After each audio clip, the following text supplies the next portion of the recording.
Hello बच्चों, आपका स्वागत है हमारे YouTube चैनल पर। आज हम आपके लिए SSC MTS and havildar exam 2026 6 फरवरी की फर्स्ट शिफ्ट के क्वेश्चन का एनालाइज लेकर आए हैं और इसमें हम 30% का एनालाइज करेंगे। और इसमें इस टाइप के प्रश्न पूछे गए हैं। भारतीय संविधान का अनुच्छेद 61 किससे संबंधित है? महामस्तक अभिषेक उत्सव किस राज्य से संबंधित है? लाहो नृत्य भारत के किस राज्य से संबंधित है? और पी यहाँ पर मूलधन दिया है 3000 और समय दिया 10 वर्ष और रेट 6%। तो साधारण ब्याज पूछा था। विश्व प्रसिद्ध कुंभ मेला कहाँ आयोजित होता है? तो इस टाइप का प्रश्न पूछे गए हैं। तो सभी बच्चे कमेंट करते हुए चलना। तो पहला प्रश्न आपके सामने है, भारतीय संविधान का अनुच्छेद 61 किससे संबंधित है? तो यहाँ पर चार ऑप्शन, चार में कौन सा ठीक है? ऑप्शन नंबर बी, राष्ट्रपति पर महाभियोग की प्रक्रिया इससे संबंधित है। इसके बारे में समझते हैं। अनुच्छेद 61 में भारत के राष्ट्रपति को पद से हटाने महाभियोग की प्रक्रिया बताई गई है। राष्ट्रपति को संविधान का उल्लंघन करने पर हटाया जा सकता है। महाभियोग की प्रक्रिया संसद के किसी भी सदन से शुरू हो सकती है। इसके लिए विशेष बहुमत की आवश्यकता होती है। किसकी? विशेष बहुमत। इससे अगला प्रश्न जो आपके एग्जाम में पूछा गया, महामस्तक अभिषेक उत्सव किससे संबंधित है?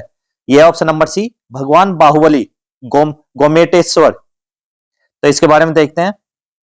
महामस्तक अभिषेक उत्सव जैन धर्म का एक प्रसिद्ध धार्मिक समारोह है। यह उत्सव कर्नाटक के श्रवण बेलगोला में स्थित भगवान बाहुबली की विशाल प्रतिमा पर आयोजित किया जाता है। यह समारोह सामान्यतः हर वर्ष 12 वर्ष में होता है। इस अवसर पर प्रतिमा का दूध, घी, चंदन, केसर आदि से अभिषेक किया जाता है।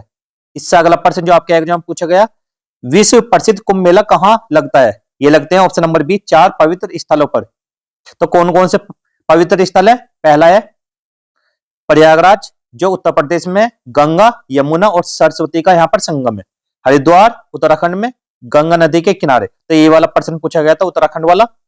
उज्जैन कहां पर है? मध्य प्रदेश में। किस नदी के किनारे? क्षिप्रा नदी के किनारे। नासिक में लगता है। ये कहां पर? महाराष्ट्र में, गोदावरी नदी के किनारे।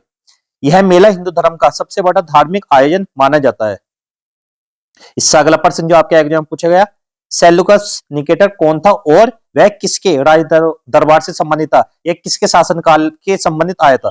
तो यह ऑप्शन नंबर ए बिल्कुल राइट आंसर है। यूनानी सेनापति था, चंद्रगुप्त मौर्य के दरबार से संबंधित। इसके बारे में समझते हैं।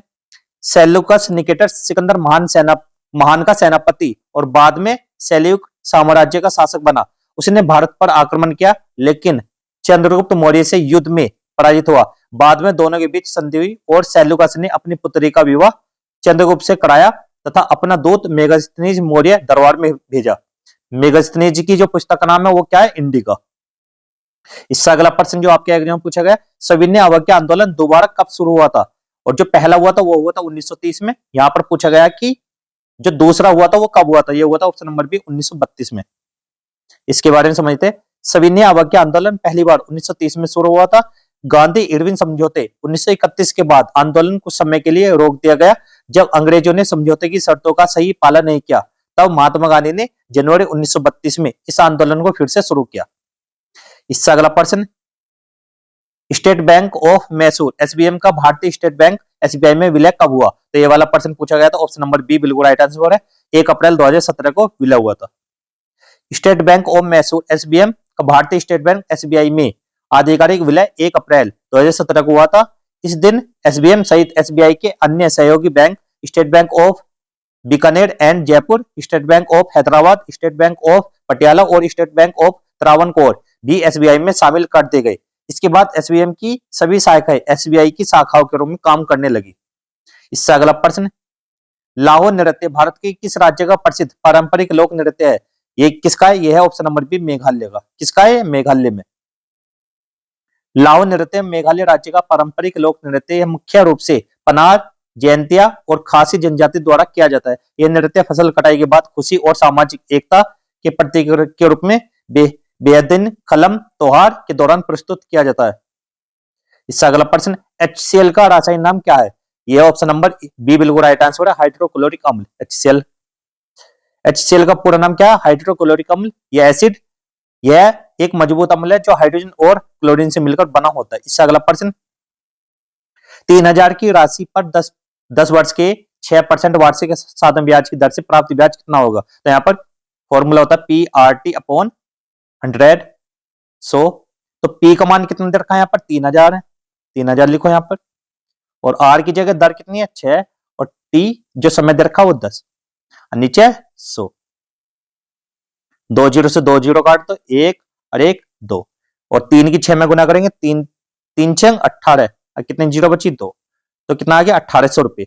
तो साधारण ब्याज कितना हो गया 1800 रुपए, ये वाला आंसर है इसका। इससे अगला प्रश्न है, नए भारतीय 20 रुपए के सिक्के के बारे में निम्न में से कौन सा कथन सही है। तो ये पूछा गया था कि जो 20 रुपए के सिक्के का वजन है वो कितना है, तो यहाँ पर बताना सभी बच्चे। तो इसका आंसर है ऑप्शन नंबर ए, इसका वजन 8.54 ग्राम होता है और यह 12 किनारों वाला सिक्का है। कितने किनारे हैं इसमें 12। तो इसके बारे में समझते हैं। देखो, नया 20 रुपए का भारतीय सिक्का 2019 से जारी, वजन कितना 8.54 ग्राम है, आकार 12 किनारों वाला, और व्यास कितना 27 मिलीमीटर, धातु मिश्रण है 65% तांबा, 15% जस्ता और 20% निकिल। तो इस टाइप के हम पर्सन लेकर आए थे, और वीडियो अच्छी लगी तो वीडियो को लाइक करना, चैनल को सब्सक्राइब करना। मिलते हैं अगली वीडियो में, तब तक के लिए गुड बाय, जय हिंद जय भारत।